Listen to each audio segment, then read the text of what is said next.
কি বললেন? বলছেন যে ও কৃষ্ণদাসের মা, আরে আজ আমি রন্ধন করব। দেখুন, ভগবানের সেবা চাকর বাকর দিয়ে হয় না। আমরা অনেকেই তাই করি, গুরুদেব বাড়ি এসে লোক রেখে দিই। যদি গুরু বৈষ্ণবের সেবা করতে হয় তো নিজ হাতে করতে হয়। মা নিজ হাতে সেবা করে বলেই তো মায়ের ঋণ শোধ করা যায় না। মায়ের প্রতি সন্তানের এত টান কেন? নিজে হাতে সেবা করে বলে। নিজ হাতে সেবা করলে অনুরাগ বাড়ে। তাই চাকর বাকর অন্যকে দিয়ে গুরু সেবা বৈষ্ণব সেবা করাতে নেয়। ক্ষমতা না থাকলে নিজে দাঁড়িয়ে থেকে আমার হরিদাসের মহোৎসবে মহাপ্রভু নিজে ভক্তদের ভিক্ষা করে আসন পেতে বৈষ্ণব সেবা করেছিলেন। মহাপ্রভু নিজে হাতে করেই করতে হয়।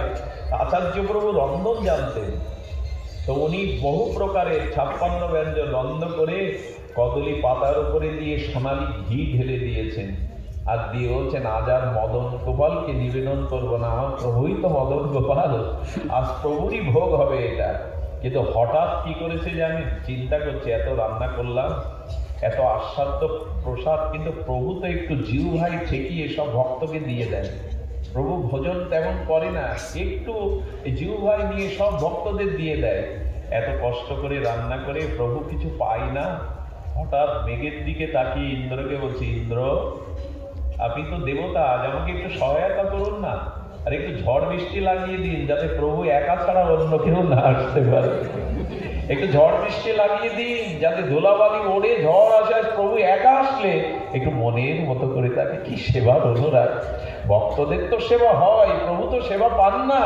আর যদি প্রভু মনের মতো করে, কি অভিলাষ! আচ্ছা, অদ্বৈতের কথা ইন্দ্র না শুনে পারে? যার কথায় কৃষ্ণ নেমে এলেন তার কথা ইন্দ্র শুনবে না? ইন্দ্র তো শুনবেই, ভয়েই শুনবেই, তার আদেশও মানবে। ইন্দ্র ঝড় বৃষ্টি শুরু করে দিল। এই গৌর পরিকর ভক্তগণ যখন বেরিয়ে এসে সেই ধুলা বালি এসে মুখে চোখে ঝড় বৃষ্টি বলল, আরে বেঁচে নিয়ে আগে, তারপরে তো আহার, সব আবার ঘরে ফিরে গেল। কিন্তু মহাপ্রভু জানেন, নাড়া আমাকে নাড়িয়ে এনেছে। অদ্বৈত প্রভুকে নাড়া বলতেন মহাপ্রভু মাঝে মাঝে, যিনি তার সিংহাসন নাড়িয়েছে, নাড়া দিয়ে এনেছে। বললেন, আমি যদি না যাই নাড়া আমাকে শাসন করবে। মহাপ্রভু ঝড় বৃষ্টির মধ্যে বেরিয়ে বলছে, হঠাৎ মেঘ ছিল না, নির্মল আকাশ, কোথা থেকে ঝড় বৃষ্টি এলো? প্রভু এসে দেখে অদ্বৈতের গৃহের নিকটে ঝড় বৃষ্টি নাই। বারে চারিদিকে ঝড় বৃষ্টি, এখানে নাই। প্রভু আসলে সীতা ঠাকুরানী তাকে সুবাসিত জলে তার পাদ প্রক্ষালন করলেন, নূতন বস্ত্র দিয়ে চরণ মুছিয়ে দিয়ে বরণ করে নূতন আসন পেতে দিলেন, দিয়ে সামনে 56 ব্যঞ্জন দেখে বলে, আচার্য আপনি একই করেছেন? এত অন্ন কি সন্ন্যাসীর পেতে হয়? সন্ন্যাসীর এত অন্ন! প্রভু ছলনা করবে না, চোখ রাঙাচ্ছে। হ্যাঁ, কি প্রেম! প্রভু ছলনা করবে না। তুমি সচল জগন্নাথ, ওই জগন্নাথ 120 কেজি ওজনের পুষ্পন্ন পায়। আরে এ তো তোমার কাছে কিছুই না। 18 বার তুমি পাও জগন্নাথের রূপে, এইটুকু তো তোমাকে পেয়ে নাও বলছি। আহা, এই তো অনুরাগ! পেয়ে নাও বলছি প্রভু, আজ এড়াতে পারবে না। সেবাতে যদি অনুরাগ না থাকে, ভালোবাসা না থাকে, তো পেতে ইচ্ছা করে? কালো মুখে সোনার তালে 56 ব্যঞ্জন পুষ্পাঞ্জন ব্যঞ্জন দিলে কি পেতে ইচ্ছা করে? যখন সেবা করবেন হাসি মুখে করবেন, প্রাণ ঢালা অনুরাগে করবেন, একেই বলে সেবা। প্রভু পেয়ে নাও বলছি। অদ্বৈতের দিকে তাকিয়ে প্রভু ভয়ে ভয়ে পেলেন, আর অদ্বৈতের আনন্দের ধরে না। আজ প্রভু মনের মতো করে সেবা পেলেন।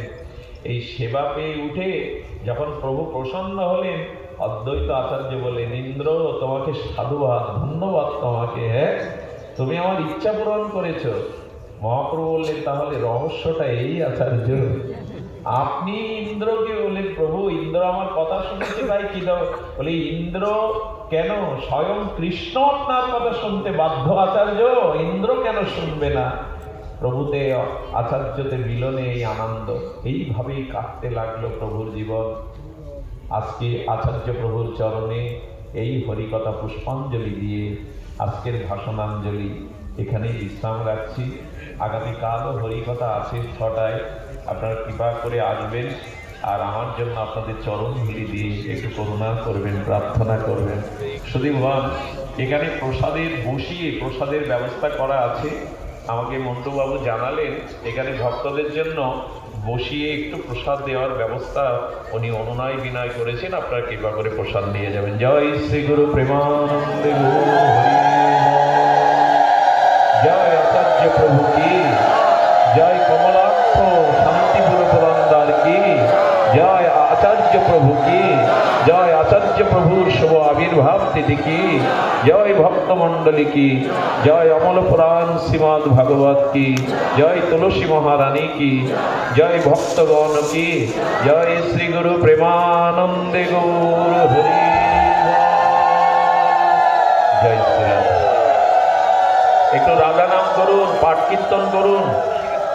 আপনারা পাঠ কীর্তন করছেন না কেন? পাঠ কীর্তন করুন, প্রসাদ নিয়ে যাবেন।